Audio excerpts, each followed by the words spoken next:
All right, everybody, welcome to Community Light Hours. Today is Wednesday, March 30th. My name is Susanne Conrad. I am the founder of Lightyear Leadership, and I want to let you know what we're going to do because that'll help relax you and help you see how to best use us and use your time. So these are what we call free community light hours, where it's available to anybody at any time. We are recording. We'll post this on YouTube so that you'll have access to it and be able to share it. So also know that if you're talking about, a deep secret about the guy or the gal that you really love and you want to keep it secret, just use initials when you're sharing.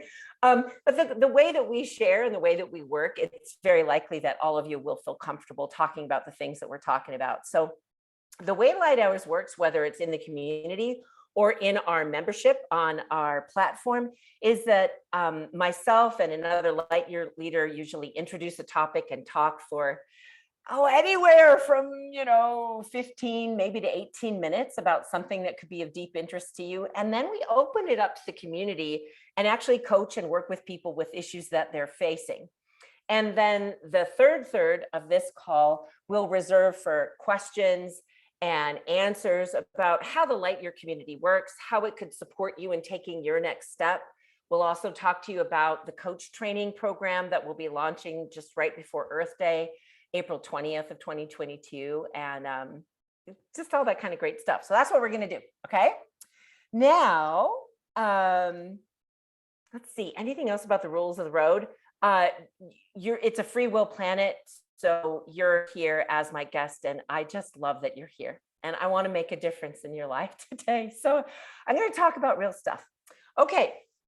The theme today is judgment, how to notice when you're in it, how to shift out of it, and how to understand its impact on your vision. Okay. So I think I want to start with 1974. Some of you were not born yet. Let me paint a picture of 1974. So I was 14 years old. I was married. I was not married. I was the daughter of an entrepreneur. So my dad's company got sold. And I moved from this idyllic moss fairyland of Vashon Island to Louisville, Kentucky, right during forced busing. And if any of you have seen, is it Meet the Titans? Remember the Titans by Disney? That is a documentary. That's not a made up story. That's actually how it was. It was that intense. So I'm 14 years old, I'm living in Louisville, Kentucky. There's bus burnings, there's racial riots.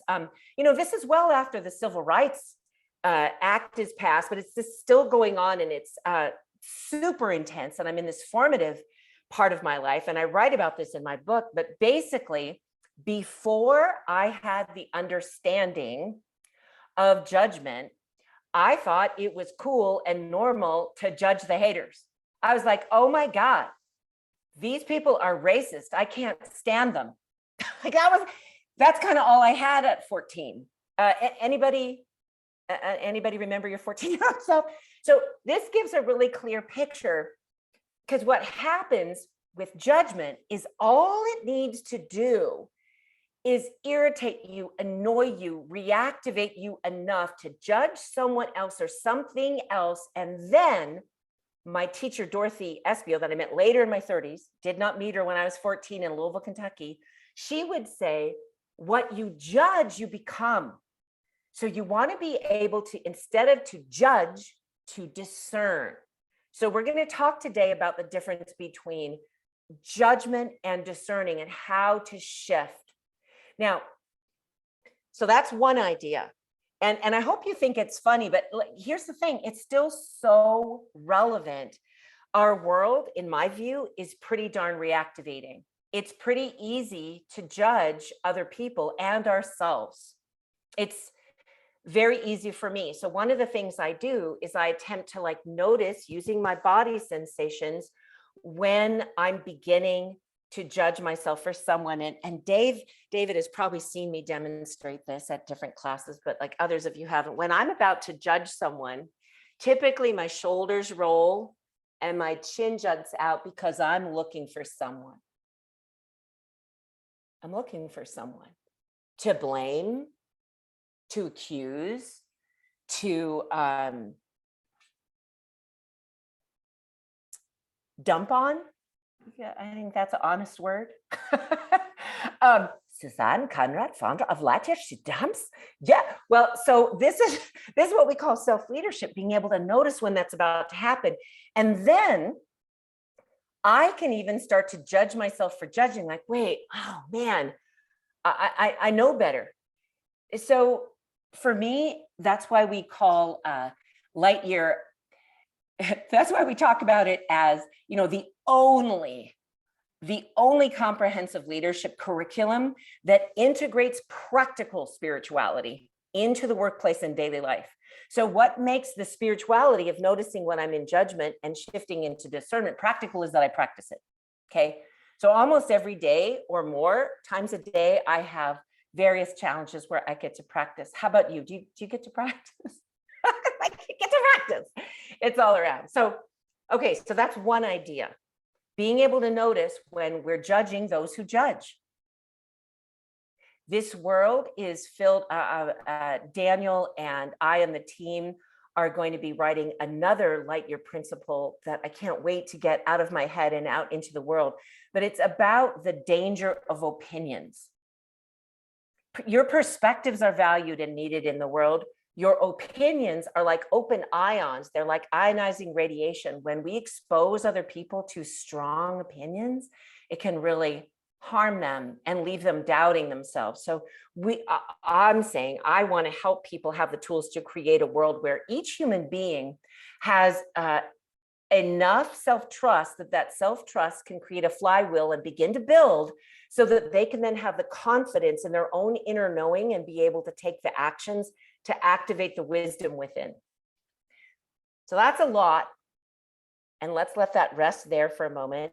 And then I'd like to introduce another idea about how judgment can interrupt our ability to have vision. Because what Lightyear is are y'all familiar with LinkedIn? You know, you've seen LinkedIn. So LinkedIn is a wonderful tool. It's large and it's been around for decades. And it's really about who you've been. And nowadays it's about reaching people in our careers and a lot about, you know, moving jobs and all that kind of cool stuff.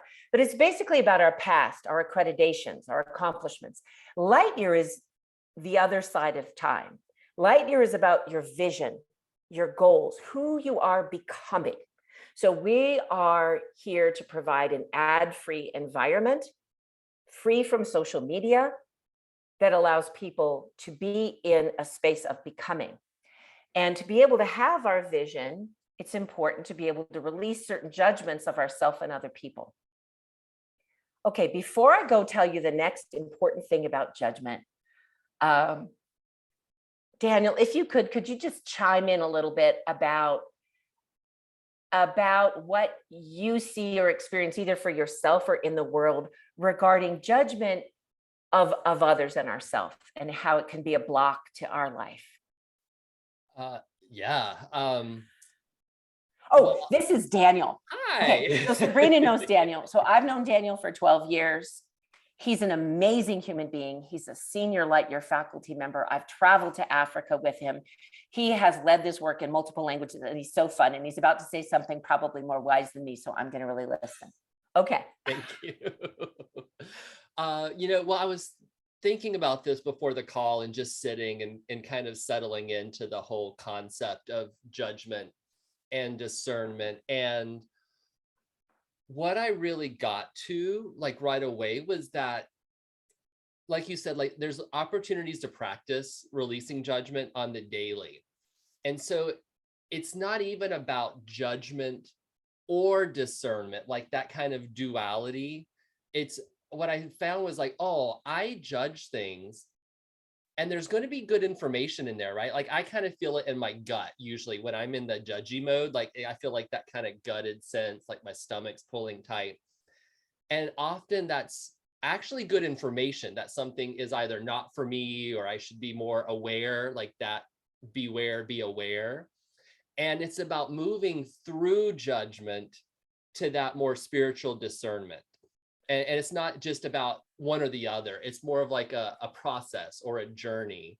And that just opened up a whole nother can of worms for me, just thinking about that as a process versus, like you said, judging myself for being in judgment and then just continually, like burying myself. Okay, was I right or was I right? What he just said? Okay, give you, because we want to be able to harvest the information without getting stuck with a specific picture, because it'll block our vision. So let's give one of the stories that many of you have heard, and some of you have probably heard it with better detail. So it's fine with me if you edify me. I won't take it personally. I love being contributed to. The way I was told this story is that back when the Spaniards were conquering the Americas, their ships were on the horizon of the water and they were coming in. And the shaman of the indigenous people had the eyes to see something they had never seen before. They had never seen ships on the horizon. Yet because they had done the work with their mind, body, spirit to be able to see beyond what they had ever seen before, they could see that there was something, I've never seen that. Whereas people without that training and development didn't see anything. They just didn't see anything. So that's one idea. There could be things in your world that because we get so conditioned to what we know, we judge the world as one way and don't see what's actually in it. We might not see that our child has grown, and yet we still relate to them as they're 6 when they're actually 8. It was so cute. My mom, where were we? Oh, we went to Farmstead to buy croissants on Saturday. It was like such a big deal. And she said, yeah, she's like, is that picture new? And I said, no, Mom, that picture's been there. Yet for my mother, it was the first time she saw that photograph on the wall. You know that moment? So that's when your mind is seeing something it hasn't seen before. Some people call that beginner's mind. So that's a quality that we want to be able to have as we move into discernment, instead of like, oh, I've been in this room before, I know this room, to be able to discern what's in this room, what's in this space, who am I in this space? Okay. So for instance, another piece of information that you might enjoy, Brett, my husband, is very interested in well-being and health and longevity. And so he has been supporting some entrepreneurs that are bringing together a technology that helps, the part of our eye, like, that contracts and gets bigger and does all that stuff to let light in and out the lens there. As we get older, that thing gets more rigid and it loses some of its suppleness. I'm going to tell you now, of course, don't tell. I know this is being recorded. Don't tell all the scientists just yet, because they think it has something to do just with like the tissue. I'm pretty sure it has to do with the mindset. As that mindset gets harder and harder and more rigid, it just sees one way. And we want to keep, oh, I'm looking at Debbie. I love you, Debbie, because Debbie is using all of the work, like as have I, to have our eyes be able to see at their greatest level. And I want to tell you just one other thing for those of you that will continue to study with me over the next year, or like Daniel, the next 12, or however long we get to do this, that the eyes also hold emotion. So as you clear emotion, as you clear trauma, as you clear pain, those eyes are going to be able to see the ships that you couldn't see. So many young people I work with now, no one on this line, because you're here. I'm kind of kidding, because some of you do have a little, like a 2% apocalyptic thing, a little bit of an anti-vision, like, how's this world going to actually work out, Susanne? And that's because we haven't yet fully developed ourselves to be able to see through to something else. Now, That's the advanced part. Now let's go to the practical part. How do I notice when I'm in judgment, use it for the good, as Daniel mentioned, go through it and get to the discernment side? Well, there's 3 parts to it. The first part is noticing that I've just judged. And I can use that either with body sensations or an awareness of it through my mind. That's usually going to be a lag indicator to my body sensations, though, is to notice it. Then the second step would be able to ask ourselves, what is it that I actually need to see in a new way here instead of the old way? And that could even be minute to minute. And then the third thing would be, really, how can I apply what I'm discerning? So that's what there is to do. So what I'd love to do is just open the conversation up to the community for us to just talk about what you're seeing so far. And first of all, everyone that's listening, everyone that speaks, everyone that shares, we're here to grant you 100% amnesty. If you were not a person who judges, you wouldn't be alive. Like, we need to be able to judge and know, okay, that's a saber-toothed tiger. All of our ancestors that did that got us here. So I'm not asking anybody to be a wingnut. Please don't get flaky on me and say, I don't touch anything. I'm so pure. I'm so good. I'm so yoga. It's not about that, but it's being able to get to that point of choice and be able to open something up. Let me just give one small today example. Let me look, because I don't prepare like how normal people prepare. I prepare by via intention to contribute. So I've had the most extraordinary day because I've allowed myself to be in productive flow. And one of the things that I did is my husband was completing an important project. And in the past, I would have judged that, like, oh, he can just do everything by himself. And of course he can.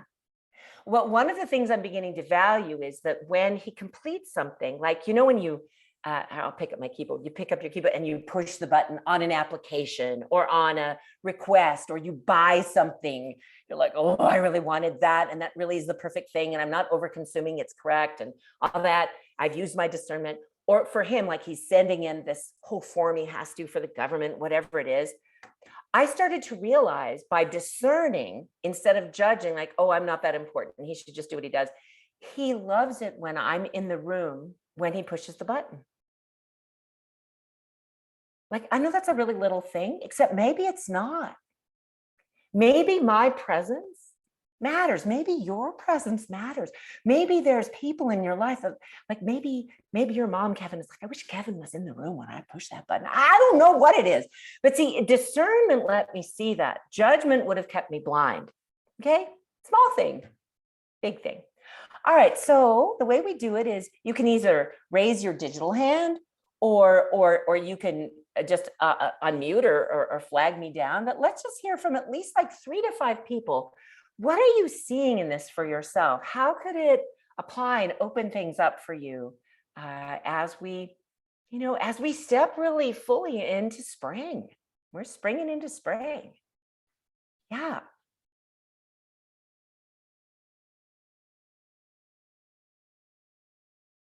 Oh, hi, Adrian. Hello, you. I'm so curious. What do you see? Suze, this is so good. And I just have to shout out my Denver peeps, Alejandro, Jesse, Katie, you guys are amazing. We're here for you. This is amazing. I'm so glad you get to experience this. What I'm hearing, I love that you shared, like, going into the room and looking for what's new, even a room you've been in 100 times, like, oh, that's a new picture on the wall. It's totally bringing up for me the match and collapse. Like, where can I shortcut? Where can I match? I've already done this. Where can I just micro check out or like micro sleep out of what's really here? And I'll just share, like, I'm totally a Post-it note person on the monitor. So this is my Post-it note. What does it say, listen to sweetheart? what's new today. Oh. So yeah, all of it. I feel like it's just so good. It's so good. Wow. And you know what Adrian just taught us was this idea that the brain wants to be like that highlights magazine. It wants to find a match of, oh, I know what this is. I'm either safe or I need to do that. And when we can catch that match from the past to the now and just take a look at it, then we get to listen and learn something new. Otherwise, it just goes shoop, shoop, shoop, shoop. And so it's another way to talk about judgment. Thank you so much. And thanks for having your friends here. When Brett and I come to Denver, because we've got Chando Man is there. So part of why I know the things I do is because my awesome son Chandra has some mild cognitive disabilities that caused me to learn a lot about the brain and about learning and about differences. And we wouldn't have Lightyear without Chandra. And I know he really would like his mom to, he doesn't really want Lightyear so much. He just would like his mom to show up and help him buy a couple of things for his apartment. Right? Isn't it like that? And just like being in the room to push the button, there's probably some energy that he wants to share and transmit, and being together. And there's maybe something to bring to Denver and to learn from your Denver people, Adrienne. Yeah. Thank you. Thank you, mountain people. Okay, let's hear from some more folks. What are you seeing in all this?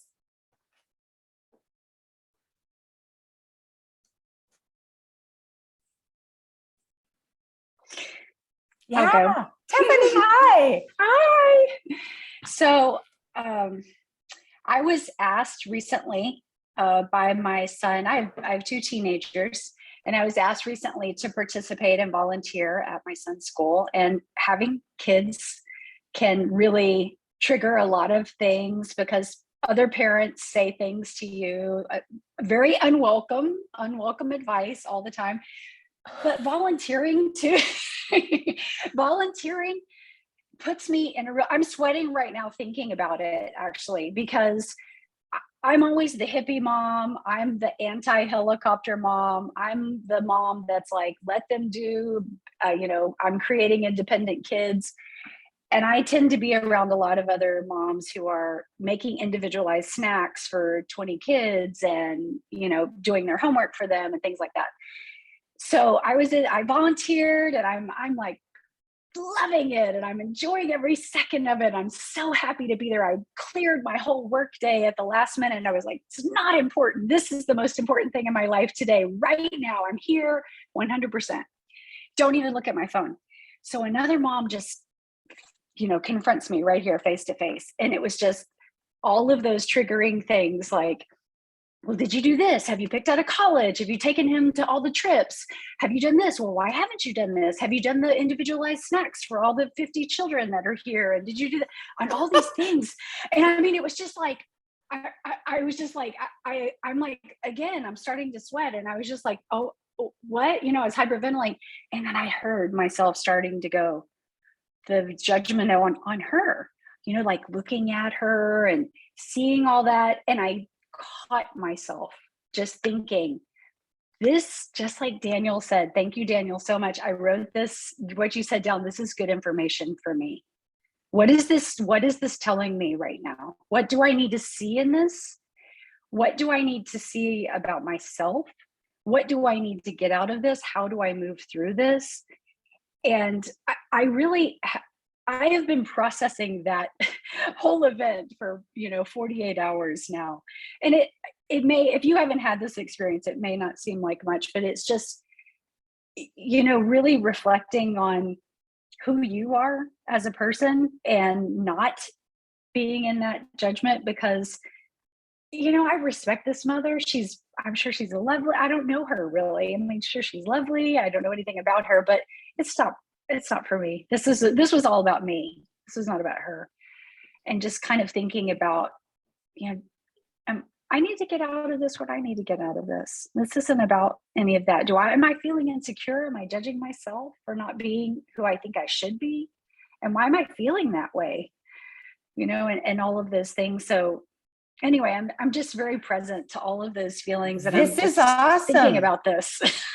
This is awesome. So you were able to catch yourself, and you were able to see like there was part of you that was beginning to judge her, and then it bounced back a little bit.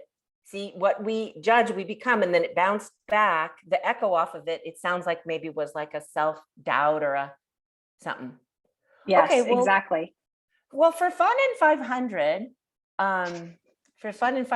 extra adventure points, which we'll learn how to have you claim in Lightyear NFTs if Brett has his way one day, 10 years from now, who knows? Anyway,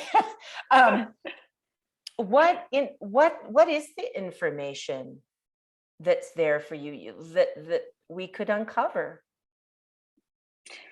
Well, I mean, it's, I was a single mother for a good span of time, and it's hard, and I felt very judged for a long time, and still come into circles where it's like, oh, your husband. I'm like, their father. Oh, your husband, their father. And in fact, in that conversation, this came up. Oh, your husband, their father, his father, and maybe now that I'm thinking about it, maybe that was it. And it's a sense of shame, a sense of inadequacy. Some of those things that I'm not, I'm not whole, I'm not perfect. And it just kind of brings all of that up again. And wow. Okay, cool. Okay, permission to say a couple things? Yes, and I'm processing all this in real time. I know that. That's why we're here. That's why I don't have a cardigan on. No, because it's the body is moving through it. See, there's a couple things that are beautiful about what you're showing us and sharing with us is so let's assist you across that river. And then there's another tributary that I think could be very valuable for you. So now that you can discern that, what you just said, and see it, now we're on step 3, folks. She caught herself. She's looking at it now. She's kind of doing the flip on the vision. Let me ask it this way. I just saw it, and then it went. It was like a little butterfly. Now that you see that, what's the truth that you require, really, to restore yourself, to really have the learning from the moment, have your own stability and your own beingness, release any judgment of that mom. She probably just thought she was contributing to you, sharing her checklist with you, right? I mean, she should write a book on the checklist. It's a good thing, Right.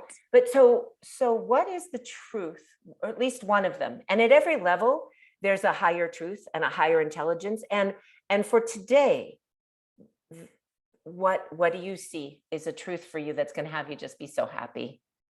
I'm a good mom. That's right. That's right. A good mom. I'm a good mom who, with 24 hours notice, just completely deleted a whole day's worth of meetings and said, these people at work are not as important as my child. And he is the most important thing to me today. Yeah. And put my phone away, even didn't look at it. Came back to 77 emails, but I did not care and didn't look at it. And that is the truth of that. Oh, I have goosebumps all over my thighs, which is a great thing. Okay, so good. So now hold that vibration. So sometimes when I get to a vibration I love, I like to touch my fingertips together. It's kind of like hitting the save key on the computer. Like save that vibe. And then now look and see. This is like a little more advanced Lightyear Coach Training stuff that you're right there. And so why leave it on the table? So when the mom was asking you the questions, the quest ions of what you were doing, what do you imagine her primary essential purpose was? Like, if we really look and see her and her vibration, now that there's no judgment, she's asking these things. What's she really attempting to do? I don't know. Maybe she was trying to validate her own self as a good mom. Well, let's look. Guess. Let's put on our, it's really fun. Like in Lightyear, I got to work once with a Navy SEAL. Yeah. So we'll put on our see in the dark glasses. So, because we don't know. And we want to err always, as you are, on the side of generosity, on the side of compassion. So if it's possible then that she was attempting to validate her own self, but what else was she attempting to do you imagine in that? Just go there, and now look at her and listen to her. Now that you know you're a good mom, you don't have to wonder about that. You go, oh, I'm good. Look, I cleared my whole day. I'm so pa-cha-pa. Yeah. Oh, I got my happy face on, you know. And now just listen and see her. See, what do you see now? Well, did you do these things? I did these things. Did you do these things? I did these things. Maybe a social comparison. Yeah. My sense is she was attempting to relate. Yeah. She was attempting to build a relationship with you through sharing a process that's my sense. Yeah. And she might not know how to speak from I. Well, here's the things I've been doing. Yeah. What have you been doing? See, permission to share something about myself that probably only Veronica really knows, except I already was slightly cured because I was already slightly damaged when I met her. So for me as a girl, and I heard my mom come home, she can hear me, but it's okay. I think she'd probably agree. See, I was raised, I have to close my eyes to just get the whole memory. I was raised in an era, so now we'll go back to 1974, and I was raised in an era where I needed the answer. I needed to be right. I couldn't be the question. Plus, it would be better if I could be a man. And so my identity was wrapped in having a fast answer spoken in this kind of voice, a little commanding, right? Instead of being the softer inquiry, instead of bringing the feminine. So I'm curious, did this woman have a more primary male or female energy? She had a more female energy. She did. Well, I don't know. She was kind of hitting me with a lot of questions, but so I don't know. Now that I think about it, maybe it was. It's so interesting that you asked that, because everything about the external was overly feminine. Yeah. But now that you say that, the energy probably was more masculine, because she was like, did you do this? Did you do this? Did you do this? Did you do this? Yeah, she feels a little Taekwondo. Yes. So it was Taekwondo. It was Taekwondo, which isn't bad. We just want to discern. See, because then your nervous system, here's what happens around Taekwondo. Now, Daniel, don't let me rip out my headphones, but it's going to be more like, ho, ho, ho, ho, ho, ho. Like your nervous system, you're like, Jesus, I just wanted to bring some cupcakes. But this, see, so being able to discern another person's energetic field and then be able to shift them by shifting ourselves, right? You hear the play on words? Yes. So anyway, oh my God. Yes. Yeah, it is like a $5 million share, Tiffany. Thank you so much. I totally hear. I totally get what you're saying. All of it. Ooh, Veronica's getting a smooch. Oh, I guess that's the one we're going to give you to. Oh, that's Mom. Thank you. Thank you, everybody. Well, thank you for the beautiful comments. Yeah. It's so great. Perfect. Okay. So there's our Marielle.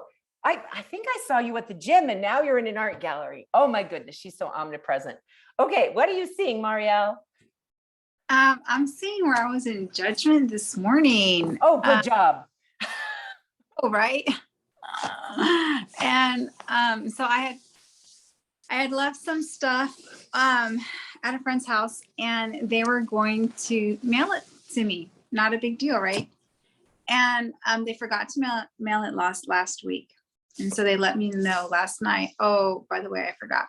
Not a big deal. I was like, no worries. I mean, I forgot it, right? It's like, no worries, just, And then I said, they were going to ask a friend to remind them. And I was like, no problem. And I can also remind you tomorrow. Not a big deal. Today comes by, and then they send me this picture of the FedEx receipt of where they sent it. So I'm like, cool. And then I asked them, like, oh, what did you get to mail it for them? Because it clearly wasn't, like, I could tell by the fingers that it wasn't them. And I'm just curious. And then they say, huh, I sent it. But I know they didn't. And so I said, well, look at the fingers in the picture. And then they didn't say anything after that. And then later on I said, hey, I know you're busy. Thanks for having sent it. But I did go into some judgment about one, like, why not just say you didn't send it? Like, it's not a big deal. And then like why the whole time, like, imply that they're the ones sending it, and then why lie afterwards? And then that's where I kind of got into the whole judgy space of, oh, now you're lying and now you're implying things that you didn't really do. And when really they were just project managing the whole situation, which again was fine. Right. Oh, this is an interesting one. So everyone, this is Marielle. She's just a beautiful Lightyear community member that I got to meet in Houston. And then after that, you went and worked in Mozambique for forever, did your Lightyear coach training virtually from the middle of the night from your COVID containment in Mozambique. And now, like, to me, everything you get to do just seems so freeing. So now back to the package. Something that on just the very slightest level that Marielle is showing us that's part of discernment. I believe it's a Maya Angelou quote. I'm not certain, but it's when people show you who they are, believe them. So part of discernment is, when we ask a friend to do something and we need to remind them 3 times, the judging Susanne would say, you're a flake and I don't want to ask you again, or I want to put you in like an integrated leadership program.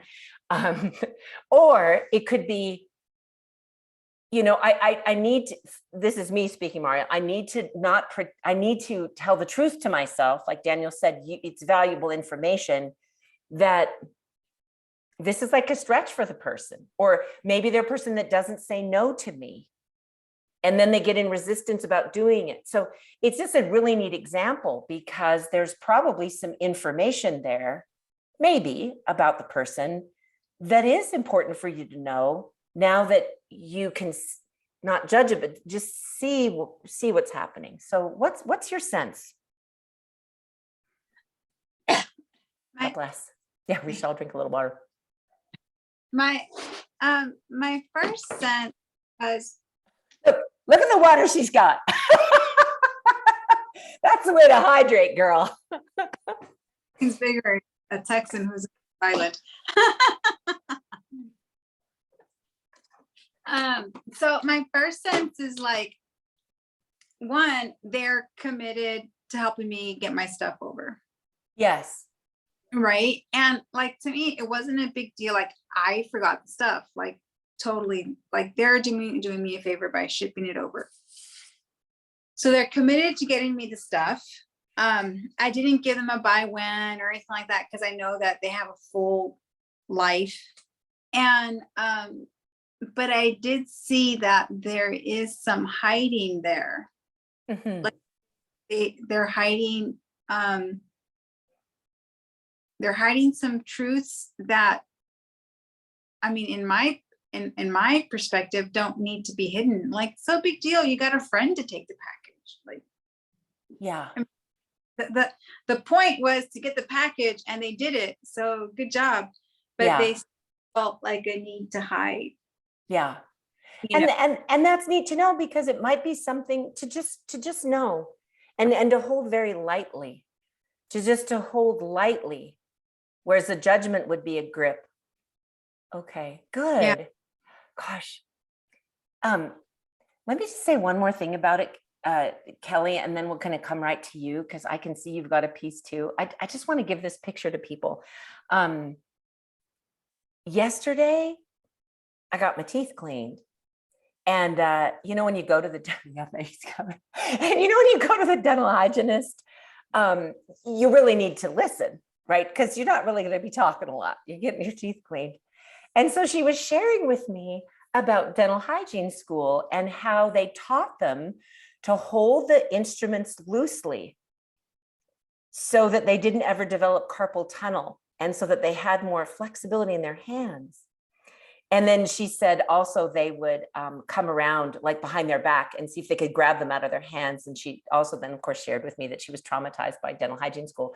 So then after the instruments were in my mouth, I helped her with that because I thought, well, I am the person to talk to about that and I can help you.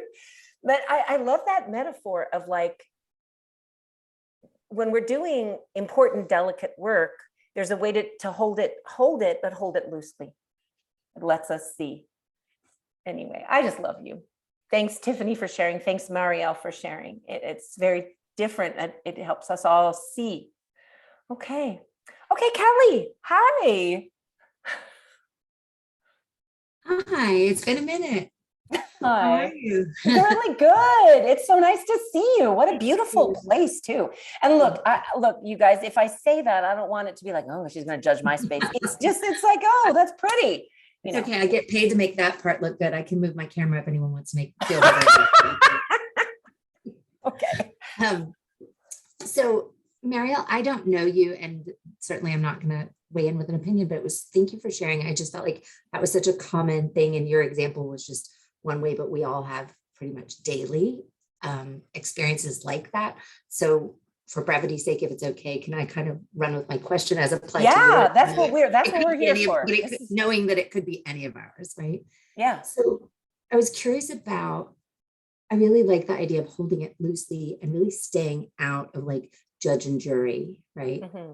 Was it or wasn't, like it's so easy to move into investigative mode, like was it or wasn't it? And I'm going to get to the bottom of this and make them admit or whatever, and that's just so much energy, right? And I was curious at what point in the process, if at all, you think it's helpful to consider that, like that whole conversation we were having as if it was truth, that the person had not been honest. Mm. When there's a possibility that there's an explanation for the other fingers and the person wasn't being dishonest. Mm. Right. Like they took a picture of the FedEx person putting it into the bin or something. Or their friend that was running errands or so. I mean, any of us could have a scenario where we challenge or we question something about something, we get an answer that doesn't process for us. Mm-hmm. Does Mm-hmm. it? Yeah, there's a couple things to share about that could be helpful in this. I practice a form of movement called Nia, of which Taekwondo is one of the 9 movement forms. And one of my favorite teachers, Kelly Ray Oyen, was teaching class last week, and she said she had read it was one of the Harvard medical journals that statistically a human being is likely to lie about 11 times a week.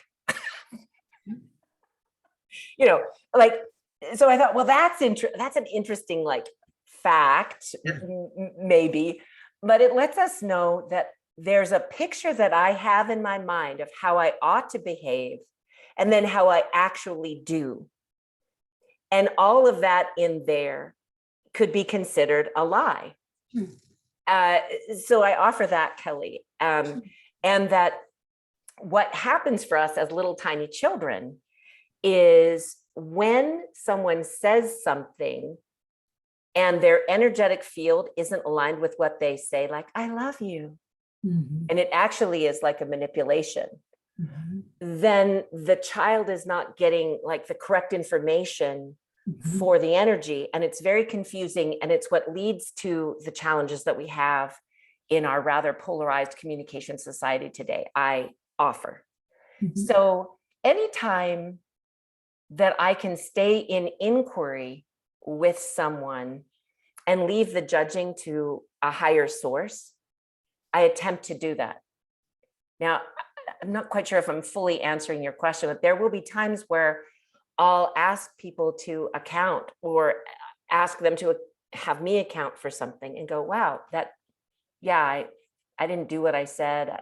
That wasn't it. Mm-hmm. But see, for people, why? I'm going to say one more thing, see if it's helpful. And if it's not, then we'll do it other direction. Why people do that is our world has gotten rigid, like those I things coming in, where there isn't a lot of forgiveness, which was another Lightyear coaching session that we did about forgiveness. And we don't give people a reverse gear. So it'll be difficult for that person to say, Marielle, you were right. I just, in the moment, I didn't want to explain all of it. And I gave it to my brother, you know? Yeah. Those are some of the things I sense. And then when it's really an issue of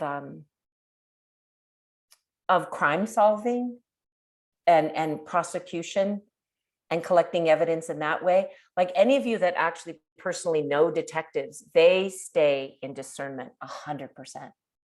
That's how they solve things, because so it's really an art form to stay in it. Yeah, that's a great question, though, Kelly. I was thinking about how we can equally be rigid in our thinking when we decide that it went down a certain way. Absolutely. Right. I mean, that's how so many Black men end up in jail and still do, you know, and why they have the Innocence Project, because our biases, like, we need biases, folks. It's kind of the same thing. You could say judgment or bias, blind spot. Sure. We need them, but then many of them are highly unproductive and highly unconscious. Yeah. Just ask me, I have them. Anyone who says they don't doesn't. It's kind of like, oh, that's a curious mind there. Mm-hmm. Yeah. Thank you so much. Yeah. So, I see that some folks have chatted me with questions. Let's open it up to more questions. I think that's really valuable. Thank you so much, Kelly. Thanks for being here.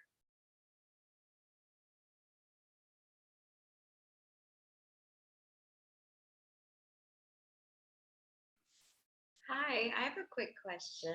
Yeah, Rachel, hi. Hi, Susan. Hi, everyone. So I became aware, first of all, about what you do because I worked at Science Inc. for a little bit, and I met Brett, and he told me about you, and I've been meaning to sit in and learn a little bit, and I just saw this sort of event posted on LinkedIn, and I was like, okay, finally, I get a chance to. Oh, cool. Oh, I'll have to tell Brett. Oh, I'm going to make him a good dinner. So, yeah.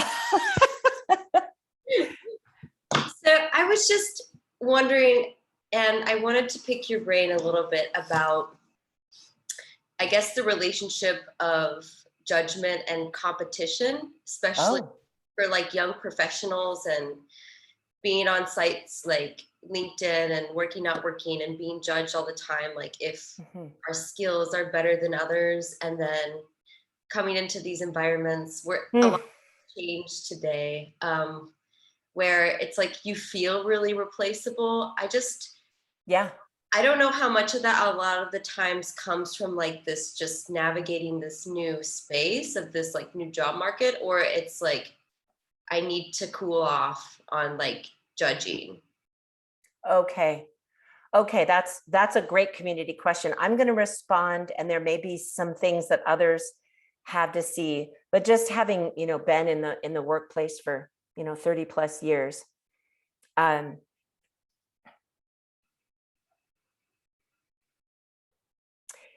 Lightyear gets tools in people's hands to be able to write a 10-year vision and their goals. Because a person who leads their life from their vision and their goals can then find an employer that helps them forward the sovereignty and agency of their immortal being, because you're spending your life at work. Yeah. That's, we spend our lives, like, I'm doing this for free because I would do this with my dental hygienist. I was born for this. This is who I am as a being. Now, what most young people do, and most people do, is they trade their life to fulfill someone else's goals. Yeah. Now, your whole generation is putting that on its head and saying, hey, companies, be transparent about what your purposes are, what you want to do, and all of that. And similar to like what Tiffany shared, oddly enough, at some point, Rachel, each of us needs to be the one that says, you know what? I'm the best in the world at X. And I'm unique at X. And if you want to turn the declaration into assertion, and you could say, and I have evidence, but most of the time it comes purely from a declaration. And so what we develop in the community is people owning their uniqueness. Like, the things that I thought were the weirdest parts of me are what you need now. I mean, the world, I don't mean you specifically, pardon, like you're perfect and whole. Like, So like all the years I spent studying the world wisdom traditions of the world, and all the money I spent doing that, and working at a nuclear weapons facility, and raising single kids, and getting help from friends like Veronica, all those things matter now. And I wish I would have owned my peculiar uniqueness when I was your age. I wore pantyhose when I needed to not shave my legs. But, you know, I did certain things because I didn't know how not to. Now, competition, so comparison kills. Comparison kills. That's something I might want you to write down. Comparison kills. And here's how it kills is it starts to kill the uniqueness. Because if I start to judge and compare myself to a match of someone else I'm supposed to be, I might be an iPod trying to be a toaster. Like, it's really, this is what my teacher Dorothy used to say. It is so important for me to bring my iPod or my toaster and really learn that. And that's why I've dedicated my life to teaching Lightyear. Because see, here's who we are. Let's see if I can do it. Like, it's this. It's finding out what all that is. Now, to your second part of your question, had Brett not posted that on LinkedIn, and had you not been on LinkedIn, you might have not seen it.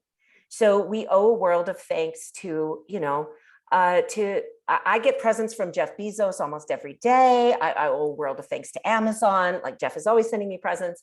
I'm so grateful for Steve Jobs. I'm so grateful for Mark Zuckerberg. Instagram, it's all great stuff. I recommend that you deal with it via choice. Going to have to be careful and notice when that image is starting to shift in your body. And if you start to have a lower or spiraled or rigid sense of being or self, you want to have the tools to shift as fast as you can. Does that make sense? Totally. Yeah. It's not too weird? No, I've been. Tell Brett it's not too weird then. Okay. Yeah. No, it makes a lot of sense. It's actually comparison kills is like sums up maybe something I've been trying to put my finger on these days. So that's helpful. Yeah. Yeah. Now, so just to make it even that much more real before we turn it over to Kevin too, like something that I could give you an assignment for, or you could even just respond to now, and I'd love everybody to do this, is like, what are you the only one in the world to do and be? You know, and starting to know that and writing it down, you go, dang. And you know, there's certain ones that are givens that are cool. Like, you're the only person to be, whether they're living or past, your parents' daughter. Like, your place on the great mandala is irreplaceable. If I could say anything to your generation, it's that. I've worked at a lot of big companies, and I have preached that from the stage. Because at the end of the day, I must validate Susanne. Because if I'm waiting for someone else to, I'm like a big bass on a hook. And I'm just going to get hauled onto the beach. So one of the practices I do, in addition to knowing what am I the only, is when I go to sleep, this is a true thing. This is just for you. This isn't for anybody else.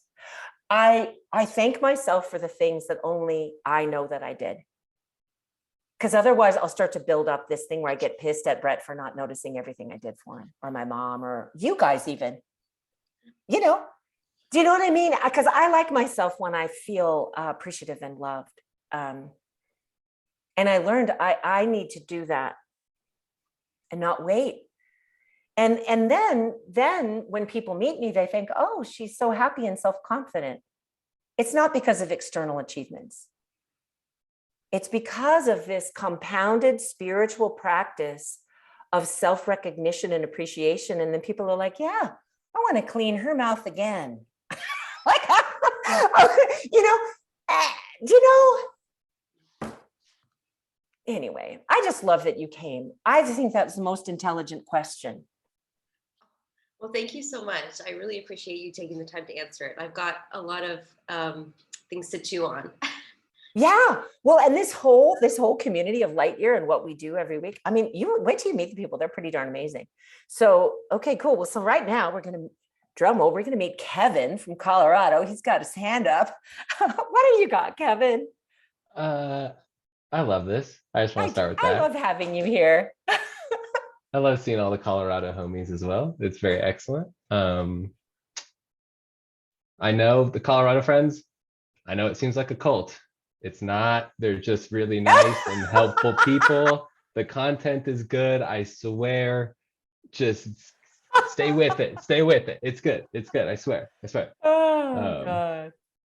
I feel like I feel like there's been a lot of awesome shares about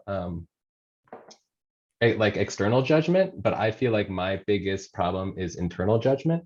Yes. And like, am I doing enough every day? You were talking about this like person who you are like in the present, and then this person who you want to be, and there's this like gap, and comparison is the thief of joy kind of stuff. And it's just something I struggle with is like really trying to pull out of that. Like, do I look okay in this shirt, or is my car nice enough to go to this place, or just all sorts of just internal judgment. Is there anything that like, because I don't see my shoulders roll, I don't see my head sticking out, because I'm just like, I'm so in here. Yeah. So same thing, Kevin, though. So it's like noticing it. Yeah. Getting the information from it, because sometimes it is important to, show up at a certain event with our car clean, because it's representing us. Our vehicle, this is my physical vehicle, and my car is my vehicle. Sure. Right. But I want to always keep it your choice. So why we teach about shifting out of internal judgment into discernment is so that you can see and have the information and make a choice, instead of being in the social obligated inherited legacy of what you should do. Yeah, it feels like the default my brain just goes to is immediately judgment, and it's like not helpful. Right. So to be able to do the discernment is definitely that next level detective sleuthing for what is this trying to teach me? That's definitely like, I think, a detective move right there. Yeah. The things that you're saying that are kind of like coming together for me are the shoulder roll, the head sticks out, like judgment affects vision. And then I think of those things, and then I think about anytime I'm outside, it's just people like this hurting their eyes, the shoulders are rolled, they're on their phone. And I'm like, the phone is just teaching them judgment because they're on Instagram, and that's just for you to judge yourself against them and judge. Yeah. And bad posture too. Oh, it's the worst. I think it's called texting neck or something. I don't know. Texting neck. The children. I'm worried for the children. But I just I just connecting all that together. I was just like, I'm sure Daniel and Susanne will take this to like the moon. But I was like, this is all, it's everywhere. Yeah. So let's see. Let's just, everyone, for a moment, if you choose to, look at a place, even if it's small, where you notice you're judging yourself, and then see if you can get the information and then get into discernment. So for instance, I might ask you to go to Daniel, just to give an example, and I'll go, but it's helpful. Like, here's a real basic one, but it's interesting. Like, so I'm 61 and a half years old, and I'm sitting on my high stool, and I can feel the sensation of my thighs, and that they're not as strong as they've been, and they're larger. And so if I go into judgment, then it's like, I'm old, I'm aging, I'm not all right, versus discerning, like, well, so you know what I do now? Like when I go to pee, I like squat 4 times before I go. Like I just decided to, like, I know, I have to tell you though, I just decided to add some things because I want to have fun with it, but not to be in this self-punishment of I'm not beautiful, right? So it's stuff like that I just want to keep it practical for folks, and for me, because as I said at the beginning before we started recording, like I teach to also keep myself in it. So thanks for asking that. I would say my biggest culprit is internal judgment. As Dorothy would say, the enemy within, and the civil war. Yeah, good job. I love these little reactions. Daniel taught me how to get the new Zoom with all the things. I'll give you a tasty. Okay, Brittany, what do you see? Hi. Hey, you. This call's been so wonderful. And I wanted to jump in and piggyback off of what Kevin had said, because it resonated so deeply with me. I'm in the midst of building a website right now. And this is something that I've never done before. Yeah. And I jumped into Judgement. I had experienced so much stress that I put on myself yesterday when I was going through this. And then I found myself going to friends' websites that already have their websites built that are successful. And then I jumped on Instagram and looked at people that I feel as though are already, 10 steps down the road from where I'm at. And it's just so in alignment of, it took me into such a low place and vibration that it like stalled me doing anything. It was that analysis paralysis place of like, I couldn't get into my unique creativity and that medicine that I want to bring forth within the world. And I'm just grateful for this call because it's like switched me back into that place of, I can feel sometimes when it's happening, and I still am working on mastering that space of shifting back in, because I am my own worst enemy. And I have realized so many places in my life where I'm the only one holding me back. It's not anybody else around me doing it. It's giving myself permission, giving myself the validation to step into the world and become more fully self-expressed. But the emotional aspect for me, and I do have perfectionist tendencies and I'm aware of that. And I know it's tools, and I'm just really grateful for Lightyear, and I'm going to continue to do more of this work. I've learned a lot from Nancy already, and I know that there's more. Yeah. I mean, you are mastering it, and this is what it looks like. It's like that one Tubba Wubba One Time Wonder song. I'll get knocked down, but I'll get up again. It's kind of like that. It's like, and the other thing I'm sensing for you, Brittany, and then maybe also Kelly and the things she mentioned, when you go to like, look at other things to learn from it, maybe go right down the learning and give yourself a timeline around it so that you're not so overexposed that you spiral. And just like, like the way we would do a design review. So in the early days of Lululemon, for instance, we would host these design meetings, and people would bring their favorite garment of another athletic company and say, this is why I love it. And then we'd look at all that and see, like, how could we evolve what we're doing? So that's a discernment and looking at it versus comparing. Yes. Yeah. So you might need a diet from looking at them too much, and then have some time. The timeline around it. Yeah. It's just it's just putting those constructive limitations on myself versus just like going down the rabbit hole of that. So that was helpful. Yeah. And, if you ever want like actual structural coaching on that, Daniel's very, very good at that. He's very good at time work processes, and he comes from a design background. So he would tell you like to pull up, and, he does all these kind of cool things. Okay. Cool. Anyway. Yeah. Oh, yep. Hunter's here. Thanks, Brittany. Hey, Hunter. Hi. Yeah. I was just going to comment on Brittany really quick. Sorry. I'm not going on video right now, but,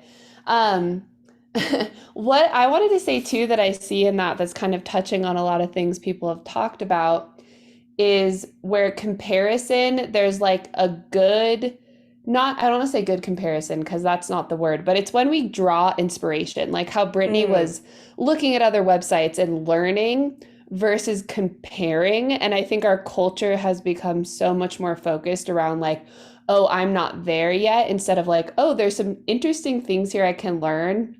I think that's a harder example when it's like Instagram and you're looking at someone's perfect body and you're like, I want to learn how to do that. Like, it's not exactly like that. But it's like for the things that we are interested in and like finding the examples and the people where instead of eliciting comparison, it's eliciting inspiration. So like if we want to build something or we want to be doing something new, finding the example that's inspirational to us that and the using our body sensations, right? So this is something we do in Lightyear, like when we're exposed to a person or a thing, like does that thing feel good? And I think the same thing goes for what Rachel was saying earlier, like a job or a space. How is it like instead of being like, oh, I'm not there yet or I'm not good enough, it's like, how could this help me grow in the positive sense instead of where am I lacking? Yeah, so that's also like, I think that's using discernment when you're looking at the things you're exposing yourself to and discerning what's the thing I'm going to let in to help inspire that growth. It's so great what Hunter's saying, because then if I'm asking like for inspiration and I'm looking to grow with having a vision for my life, it's so much easier to know where to look. But so many people are looking around the world like, who am I? Like a little duck that was born and then they imprint on the first thing instead of this inquiry within and then allowing the inspiration and growth. So, getting some shout outs to each other. I love that. So I'd like to make a shift to just share with you what I've been attempting to do with my life and what the community is now doing on its own. Lightyear's become a really robust community. So let me just share with you a bit of the spectrum of things so that people can understand what they can do. And people that are already members, you can think about other things you want to do or tell us what you want. So consider this a bit of a learning and a design session. It's educational for me to have to tell you what I do and why, because in a way, I want you to already know. I know, isn't that nuts? Like, okay, doesn't this woman know how to market or sell?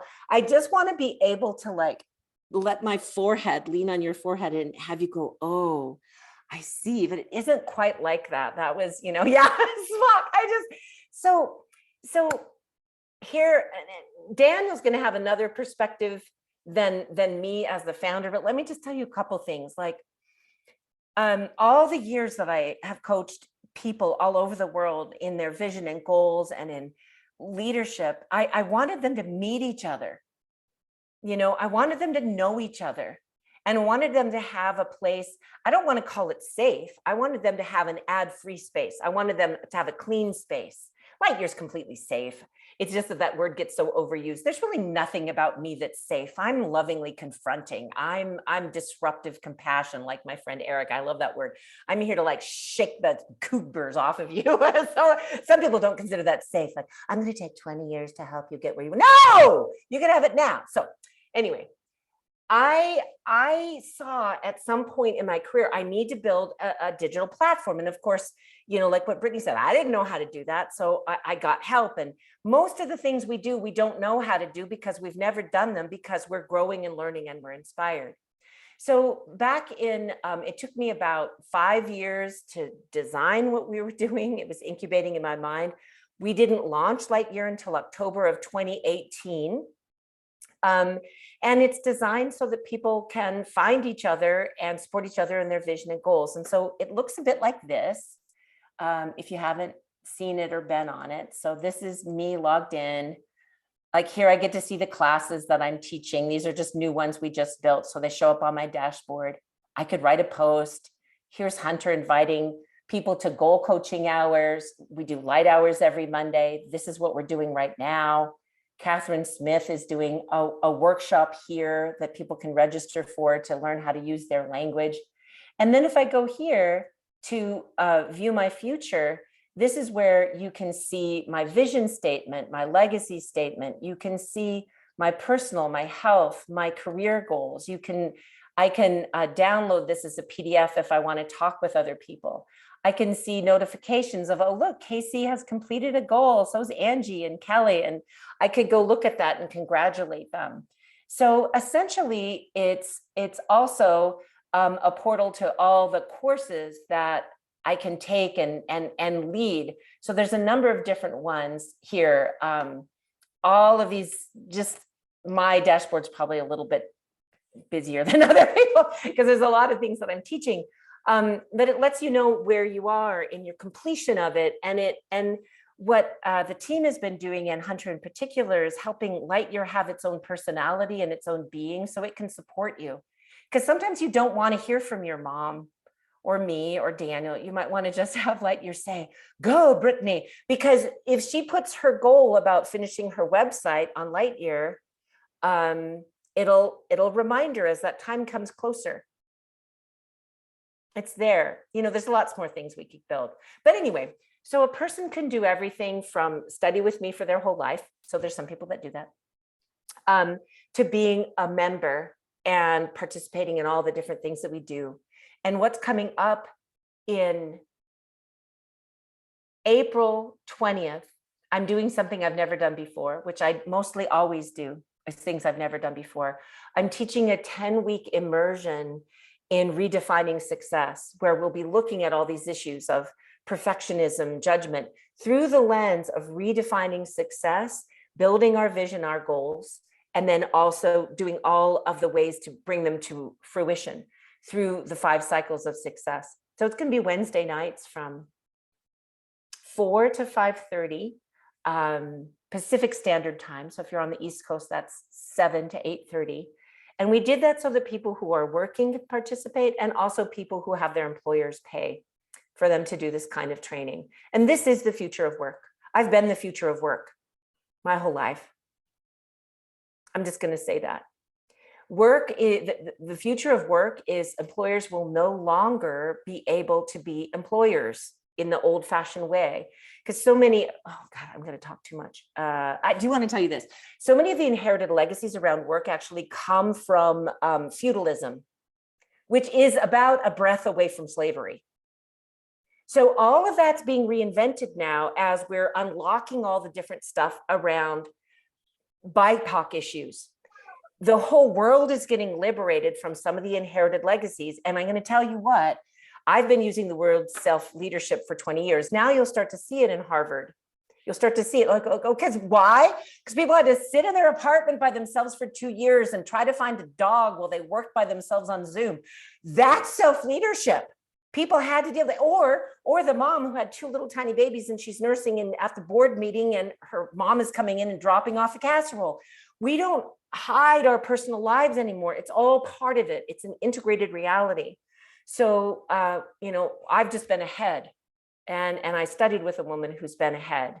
And we do that so that we can create a basket for your generation. You're the people I'm committed to. So Daniel, it might be good for you to just open it up to questions, because otherwise I'll get too philosophical on these folks. But that's what I wanted to share. It's like the best. And it is a cult, Kevin, it's a cult.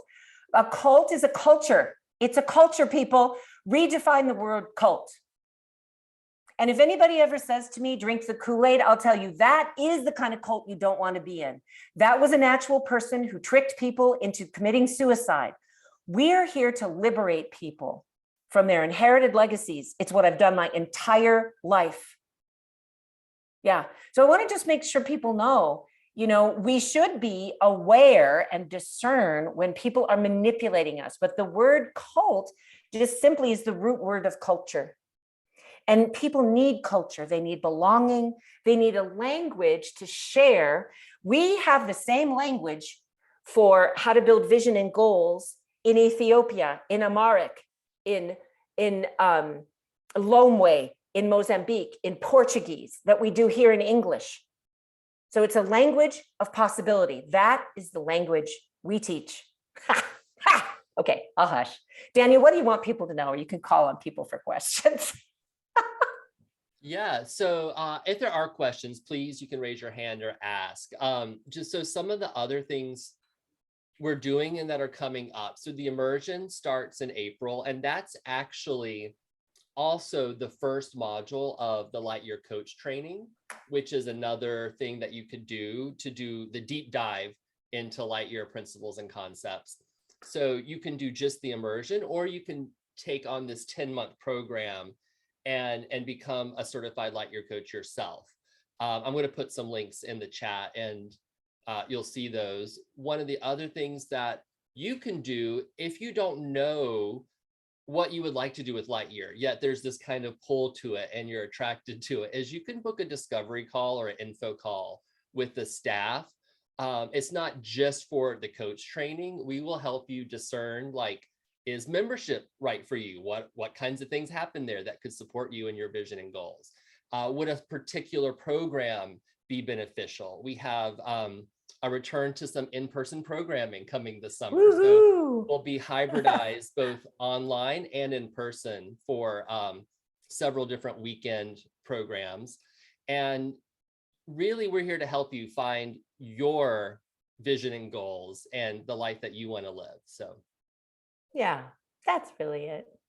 So thank you all. You know, we're all pretty available for questions.